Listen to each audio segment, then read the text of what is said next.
जावेद उस्मान बिजारानी जी report मूजिब करमपुर थाने जी हद में अगवा थियल मुग़वी अब्दुल रहमान जाफरी के पुलिस बाजियाब न कराए सघी।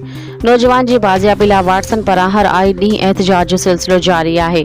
धाड़ियलनि वटि बांदी बणियल अब्दुल रहमान जाफरी जे वाटसन मोहम्मद सिद्दीक जाफरी, अली बख्श जाफरी, बालाज खान जाफरी, मोहम्मद शोबान जाफरी, अब्दुल्ला जाफरी, मोहम्मद इब्राहिम जाफरी ऐं ॿियनि एहतजाज कंदे चयो त असांजे मुग़वी नौजवान ॻोठ थंगई खान जाफरी लॻ पीर बख्श शुजरा वासी अब्दुल रहमान जाफरी के करमपुर थाने जी हद में अगवा थे 2 महीननि खां वधीक जो अरसो गुज़री चुको है। हद जे करमपुर तोड़ी ज़िले कशमोर कंधकोट पुलिस नौजवान के बाजियाब न कराए सघी। हुननि चयो त ज़िले जा ॿिया मुग़वी हर आई ॾींहुं बाजियाब पिया थियनि, लेकिन अफ़सोस है जो पुलिस असांजे मुग़वी के बाजियाब नथी कराए। मुग़वी मुज़ाहिरीन IG Sindh Ghulam Nabi Memon, DIG Larkana Mazhar Nawaz Sheikh, SSP कशमोर Kandhkot Amjad Ahmad Sheikh के अपील कई है त असांजे मुग़वी के बाजियाब कराए असां सां इंसाफ़ कयो वञे। ॿी सूरत में एहतजाज जो दायरो वधाए वेंदो।